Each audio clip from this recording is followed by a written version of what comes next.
For 20 years, the Faculty of Humanities at the University of Johannesburg has shaped minds, inspired change, and contributed to the global academic landscape.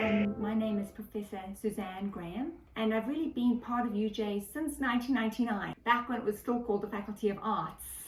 But I became a permanent member of staff in 2008, when it was properly the University of Johannesburg, and have been a member of the Faculty of Humanities, as it became known, since then, and as a member of the Politics and IR department.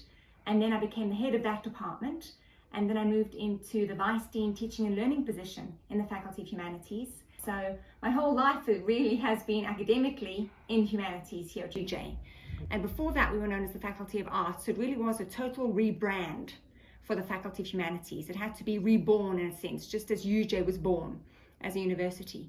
And I think the key thing for us at the time was to make sure that we showcased that humanities was an amalgamation of things like languages especially, but also philosophical subjects, and also other types of sciences like social work and psychology. So it wasn't just this airy-fairy, fluffy kind of faculty, but a faculty that incorporated or encompassed all human thinking. The whole focus was on reinventing ourselves and focusing on the human being as the center of it all for us. Why were we important? Why should students come to us in the Faculty of Humanities? Humanities globally has seen a lot of problems and challenges because people are focusing on things like hard sciences, how we really need to focus on accountancy or being a lawyer, and what can you actually get in humanities.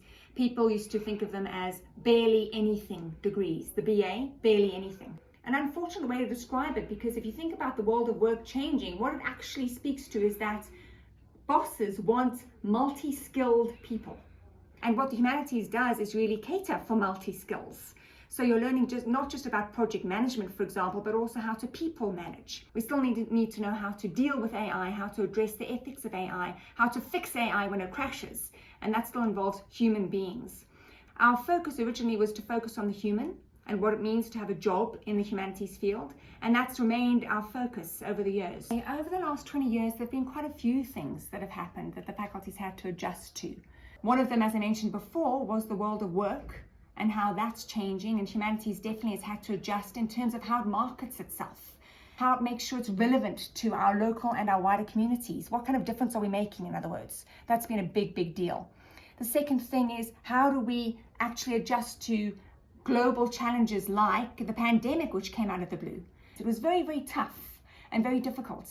And it was a huge learning curve for us, but actually, at the end of the day, a very good one, because we got to know our students more through that experience. And I think the students got to know us, the lecturers, better through that experience. We really, I think, at the end of the day, made a success of it, I'm happy to say, and I'm relieved to say. But our students were able to complete their year, and we learned a lot as we went through that process. We had to learn about teaching with technology, another change that's really impacted humanities over the years, because we have to use to our advantage technology for the future, as is part of UJ's strat plan now, and see how it can benefit our role every day. All of these things change all the time, but the nice thing, as I always think in humanities, is that we evolve because we must. Human beings always can, always will, and so humanities always will here at UJ.